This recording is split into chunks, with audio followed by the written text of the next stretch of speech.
Hey everybody, this is Shari Alexander. Thanks for watching another one of my interview videos with, again, another fellow friend and fellow speaker, actually, and friend, Avish Parashar. How are you, Avish? Hey, great, Shuri. How are you? I'm doing well. Thanks for chatting with me. Sure, thank you very much. So, just to introduce you to the wonderful viewers of this wonderful program, I guess you could say, Avish has a fabulous background in the world of improvisational comedy, improv for short.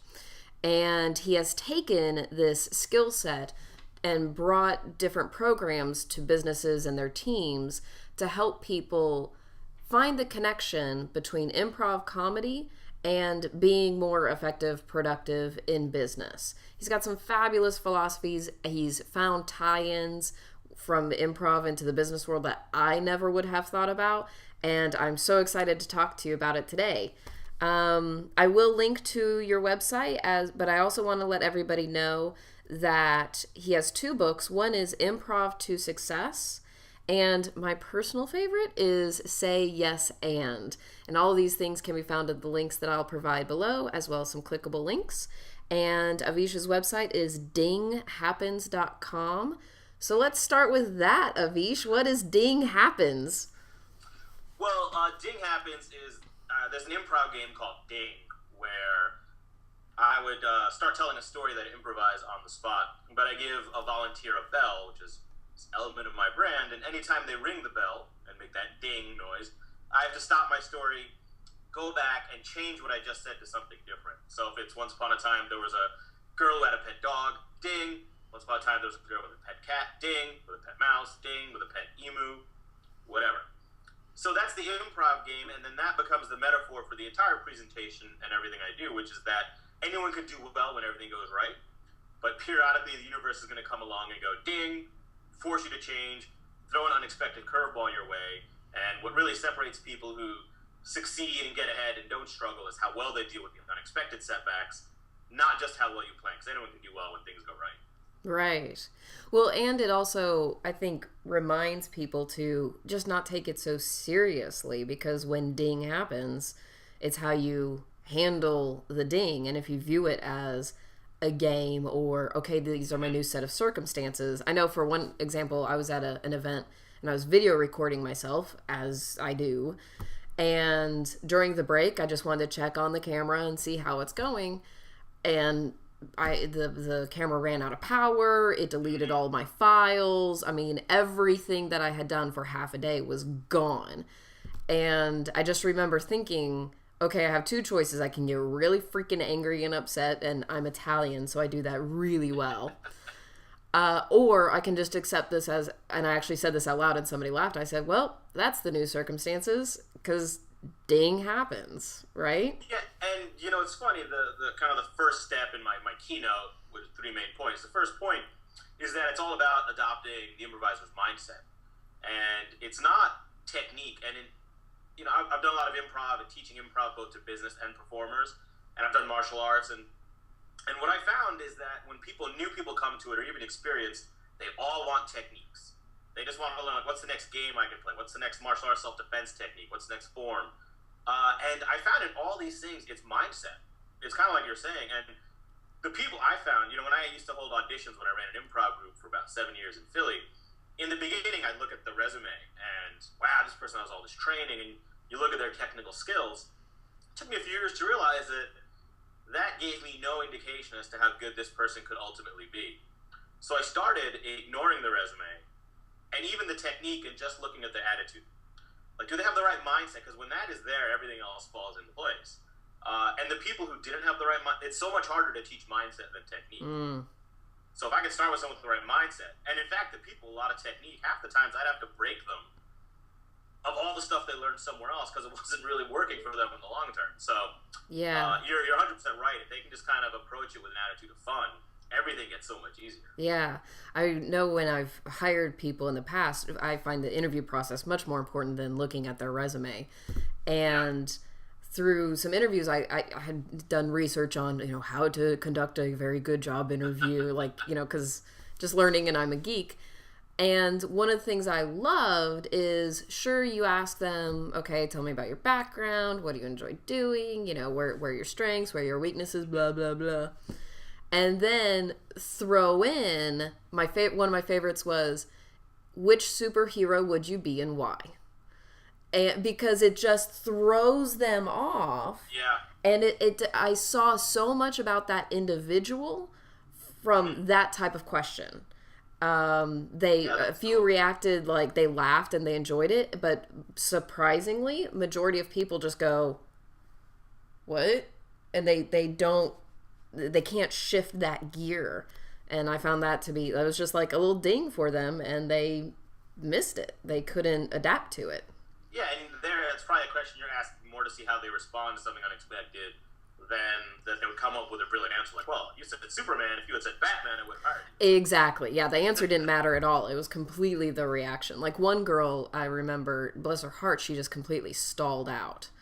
She just sat there for minutes and was like, I don't know, because poor thing. I honestly think she was trying to find the right answer. Yeah. And there is no right answer. It's about the creativity of it.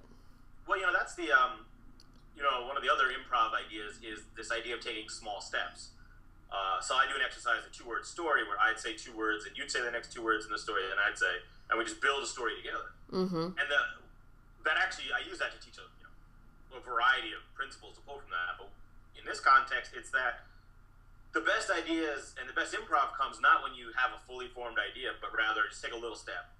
Then I see what your 2 words are, I see the reaction, then I adjust and take the next step. And so step by step, you end up building the story that neither one of us would have come up with alone. Similar to that interview process, people stall out because they want to come up with the right answer and have it fully formed and be able to say, well, I want to be this superhero because of these reasons. And yes, there's an extent to which you want a little control, so you don't just open your mouth and say, like, I want to be a villain because I'm evil.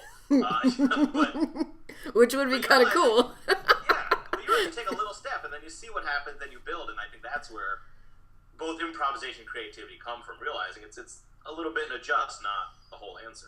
Right. And so I think that leads perfectly to your say yes and book and principles and everything that you speak on. It's that mindset of so when I'm speaking on communication and the different communication filters that we use, one of those is the objections filter. Like, no, here's all the reasons why we can't do this. Here's a new idea. Yeah, but it's all the yeah buts. Yeah, but. Have you thought of this? We don't have that, and the list keeps going on and on. So tell us a little bit about the say yes and mental paradigm that you bring to the table. Well, this is a foundational idea from improv, and that's instead of saying yes but, like you're saying, you say yes and. So in an improv context, if you and I were acting out an improvised scene, like we're in a coffee shop, if you say something like, oh, hey, this is a nice first date we're on, if I had a different idea, a new improviser's response would be like, oh yeah, but this is not a date, like to block your idea. And you teach people to say yes and, so even no matter what idea I had in mind, I'd say yes and I think is very forward thinking of you to offer to pay. And so then we build this new idea. Mm-hmm. And what happens is both on stage and off, that, like you said, that yes but mentality is so strong. And it's a very hard retraining, but the more people can start thinking in terms of yes and, it makes you more positive and more pleasant. So it makes you a better person. If people listening think about it in terms of if they think about their coworkers, like, would you rather work with people and be around people who say yes but or yes and? No matter how much you think when you say yes but, you're right.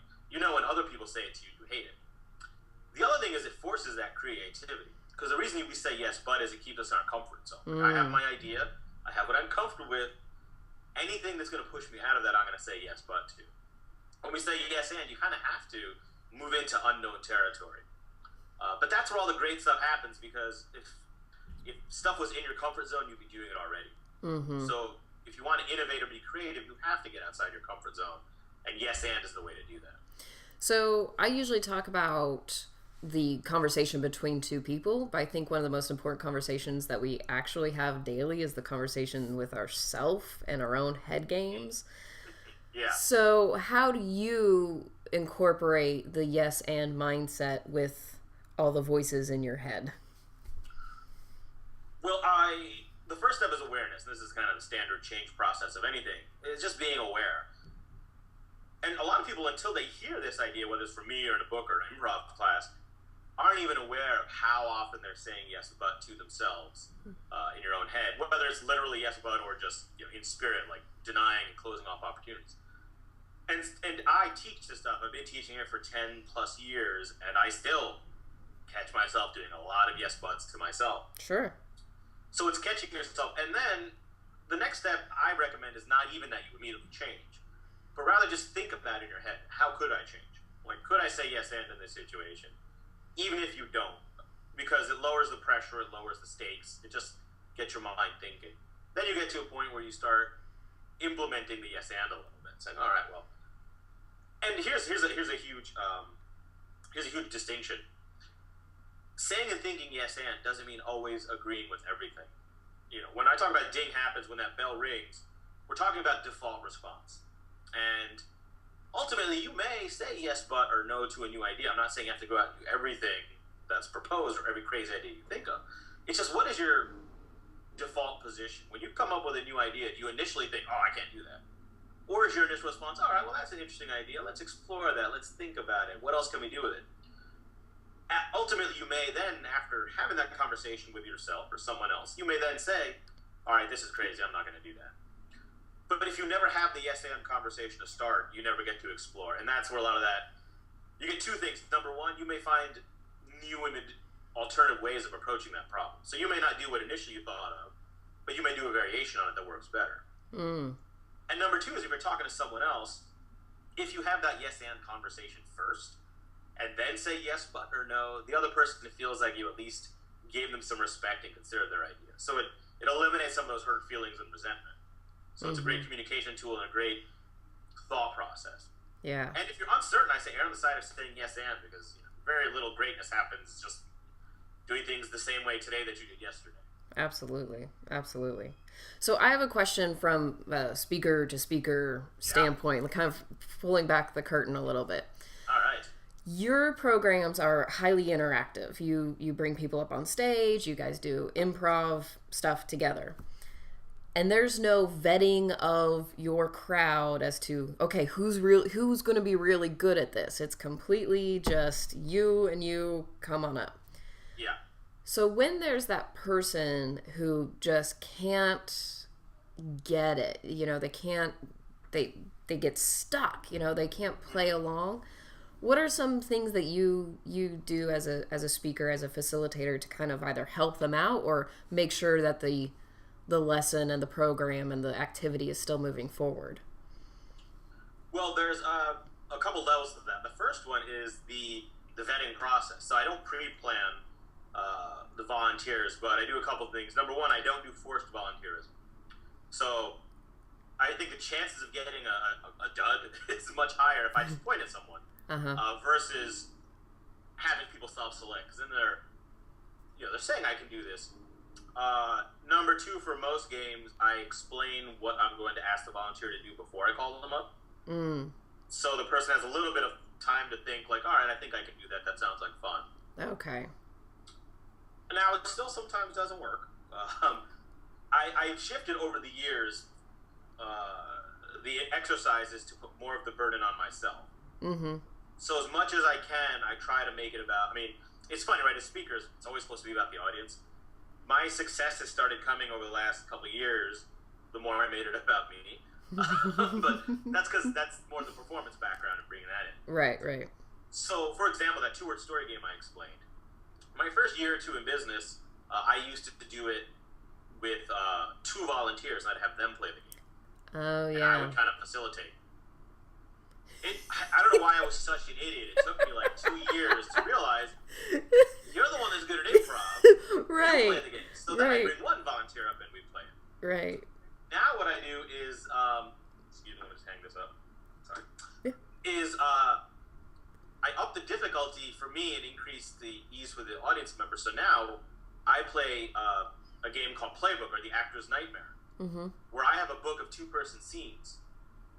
And I call a volunteer up, and they just open to a random play and read one part. and I have to improvise along the other part. So that makes it easier for the audience member because they just got to read. Makes it harder for me, but makes it more entertaining. So that's the second piece, kind of structuring the thing so it's more on me. The third piece is one of the most powerful tools in improv is your ability to connect unconnected things. So now that we could talk for a long time about that in a performance standpoint, That's but awesome.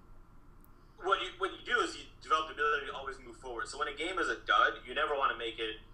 I never want to make fun of the audience member for being bad at it. Right. Make fun of them or tease them. So the mind always works in no matter what happened there, explaining how, well, you see what happened there, here's how this relates to the point. So yes, when it doesn't work, it's more about not being as funny for the audience. So then we quickly move on, make it a point, and see. And that's the nice thing about an hour-long presentation. I only get nervous when I'm doing like a 5-minute showcase, because there, if the improv doesn't work, just right. In an hour-long program, if one 3-minute exercise doesn't work, you got a lot of other stuff. Right. Well, what's so interesting about your programs as well is when you talk about improv, people instantly think of like, whose line is it anyway, or just is the type of improv where you go to a comedy club to watch something and it's funny. And there are guys, quite a few improv teams that are just absolutely phenomenal at making it funny, and they have those are like certain extra techniques. But what you're bringing to the table, it's still entertaining and it's still fun and it's still funny, but the techniques, the point isn't I'm going to teach you to be funny. It's to be quick on your feet, to allow creativity, to all those great buzzwords that you have. Yeah, and it's a bit of a marketing challenge at times that I may want to add in a humor program. Because there are speakers out there that do very well for themselves, where the whole point is talking about finding the humor in life. So people do make that assumption sometimes of me, and that's why I kind of have to be very careful in my marketing. But one of the reasons I don't do that is that in 20 years of teaching improv to performers, I've never taught someone how to be funny per se.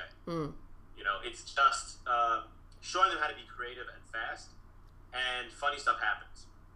Like when you step out of your comfort zone, when you say yes and trust your creativity, the funny stuff's going to happen. You just have to trust the process. Right. I mean, the worst auditions I had were people who came in with a stand-up comedy background, because they would try to turn everything into a joke.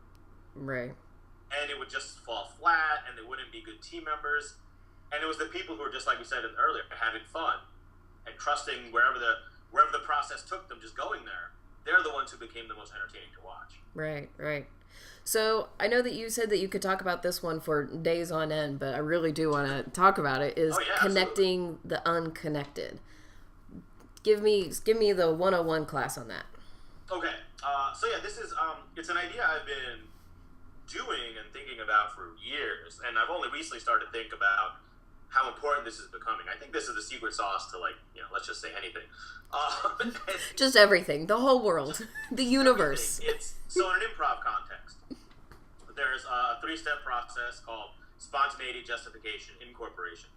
So that means if I'm improvising with you, the first step is spontaneity. Just open my mouth and see what comes out. It might be completely random. Justification is the initial connection, which is, okay, why did I just say that? So if you and I are in a coffee shop having that scene, we're on a first date, and something random comes out of my mouth, like, I have this beetle in my pocket. Like, what the hell does that mean, right? That just came to me for some reason, so I'm going to talk about it. The incorporation would be me justifying it the justification would be explaining right in that moment, why did I just say I had a beetle? It's like, I thought I saw in your dating profile that you have a etymology background. and you'd be like, no, it was etymology, which is words, and then we're off into some random thing. The incorporation is to then make that important to the rest of the scene. So when some improvisers do this, I have a beetle, I thought in your dating profile, sorry, let me get rid of the beetle. It was a whole detour. The incorporation is me then saying, oh, really? Well, I really want you to have this beetle because, he reminds me of you, and now all of a sudden the scene is about this beetle. That's in an improv context. So what you're doing is taking an idea. And then the reincorporation is to, this is what makes improv look brilliant. The callback. Reincorporation is later on, we tie it back to something earlier. Mm-hmm. So if we kind of got off the beetle, but then a minute later in the scene we connect it back, that's what make audience members accuse you of pre-writing your improv. Right. Because it looks like you set up this joke when in fact all you're doing is, so an author and a writer looks forward. What can I do now to set up something in the future? The improviser looks backward. How can I connect this new idea to an old idea to make everything cohesive? Now that ability to connect applies off stage as well. So number one, this is where innovation comes from. You take your industry and look at something interesting completely unrelated in another industry, and then brainstorm, how can I connect these two? Right. From a conversational standpoint, whether it's sales, customer service, or just small talk,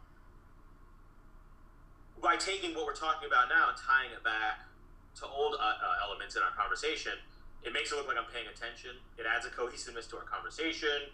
And in a sales call, anytime I can connect something random to the end goal. So you come to me and say, look, I need a widget that's going to solve my problem. If my mind is always making that connection, like, look, now we're talking about this. Look, this helps you solve your problem here. This helps you solve your problem here. So that's kind of the very condensed. I'm sure it got a little all over the place. No, yeah. That adds a little bit of clarity to what I mean when I say connections. Yeah, especially the looking at something in your industry and looking at other industries to see those connections. One of my favorite books, and I wrote a blog post about it, is The Medici Effect. I've never read that. Oh, it's a really good book, and I'm terrible that I can't remember the author's name at the moment. But I'll link it to the video so people can check it out, because it's absolutely one of my favorite things to do in developing a program of any sort or book of any sort. So one thing that people love that I talk about in my trainings is I talk about communication. That's my industry, but I connect it to dog training, because surprisingly, they're very similar. There's a lot of body language involved. There's consistency. There's clarity of message. But it's something that nobody would have thought of. But once they see it in action, plus, then I get to put pictures of cute puppies on the PowerPoint slide. So it's win-win all around. Everybody loves it. You're talking about pulling back the curtain. This idea is what let speakers at least kind of do what they love and make a living at it or make it relevant. So, like, you take your acting background and, use that in your business trends. I use my improv background because we're making connections. Right. And it's what creates that variety. It lets people say, oh, look, that's a different approach. It's not the same old. Right. And I think that's also what gives you the freedom to be creative. I think one of the reasons people are afraid of saying yes and getting out of their comfort zone is they're afraid of following that path because it might take them on a tangent or off their original goal. Once you develop that ability to connect to the randomness, you can go on a tangent. You can explore someone else's idea and then connect that to your own path and goals. Right. So it's an incredibly powerful skill. It just takes some practice. Right. I know one thing, because I don't do too many keynotes myself. I'm not the big, keynote person. I'm more the hands-on training workshop and all that good stuff. And one thing I noticed that I have had to build over the years is I'm going one direction, and then somebody asks me a question, and I have to go that direction. It might lead into a different tangent, but I have to get back onto my original path. And so I know I have a few personal kind of memory techniques that I use to help me with that. What do you use, or what does an improviser use to remember to do the look back and have the call back? Well, it's funny because I do some presentation skills training as well. And one of the things we talk about is like when an audience is trying to pull you off track with questions, tangential things. So, number one is that just having a very clear understanding what your ultimate goal is so that everything drives to that. Number two, this is where the yes and technique again comes in very handy. Because I think one of the reasons why we lose control of a conversation or a presentation is when someone asks a tangential question, we answer it and then pause and ask them, is that right? Do you understand? Or we just kind of pause to get there, which is an opening for them to continue to take the conversation off path even farther. So the yes and approach is, yes, here's my answer, and look how this connects back to what I was talking about before. Right. Oh, that's good. Every tangential answer you give, you're being respectful. because sometimes you're in an audience where you can't tell the person, well, that's a little off topic, so let's not address that. Right, which kills rapport, which is terrible. Yeah. So if you answer it and say blah, blah, blah, and that's why I was talking about this, and that's what I'm going to cover here. That's what we're talking about now. Right. So the more adept you get at that connecting, the more control you can have over the flow of the conversation. Yeah. And it's so interesting because, as you know, I'm doing research on this book on influence. Mm-hmm. And repeatedly throughout much of the research, they say get rid of the word but when you're talking to somebody. Even if even the before, blah, blah, blah, blah, blah, but, and then the after, blah, blah, blah, blah, blah, if you just change the word but and make it an and, people will, even if there is no connection, people will hear the and assume that there is one. Versus when you use the word but, then they assume that you've negated everything that you've said before, you've killed their idea, you're not really listening, whatever it is. So changing just that one word and making it the and, it enhances the rapport, keeps you on track, and they assume that there's that connection because you said and.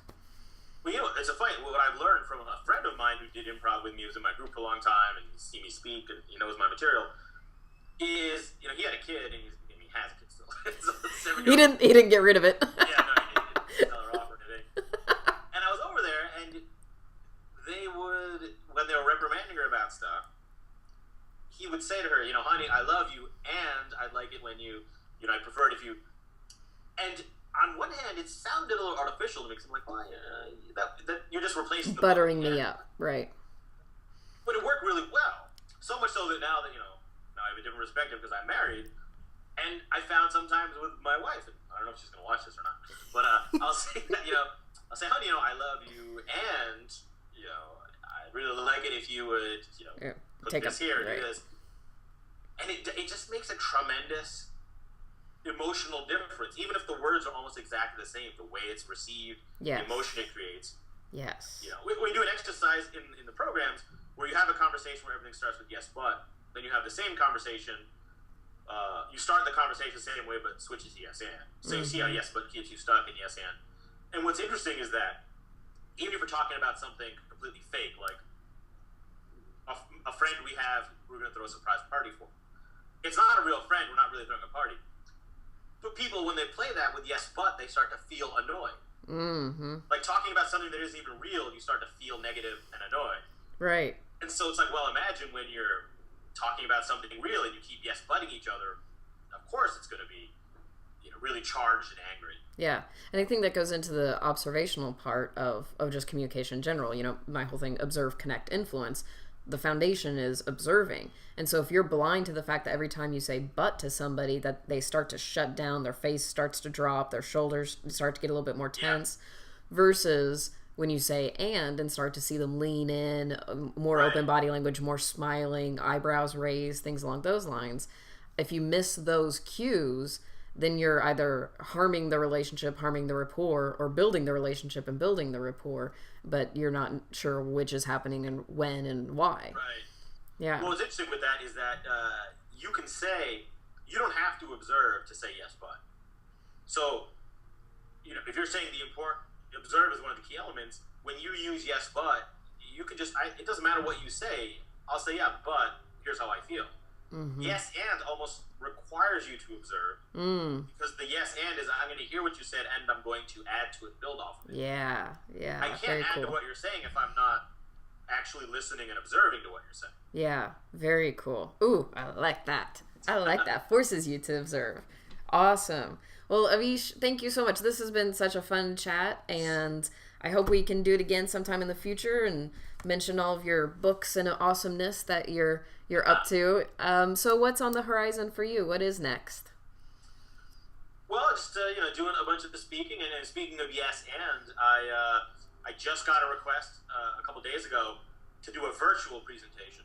We were talking about this a little before, where I'm going to be at my home office presenting to a room of about 50 people, and then also other people tuning in online. And my initial response was yes, but to that. Like, well, I'm very interactive. And I realized, though, I talk about change, I talk about innovation, and I talk about saying yes, and. So I was like, well, let's try it. And so we're going to work out the logistics. And so that's that's got me both scared and excited, which I think is a good place to be. That's always a great place to be. Very cool. I look forward to hearing how that goes. Yeah, me too. Well, break a leg, sir. All right, thank you very much. All right. Talk to you later. Bye-bye. Bye.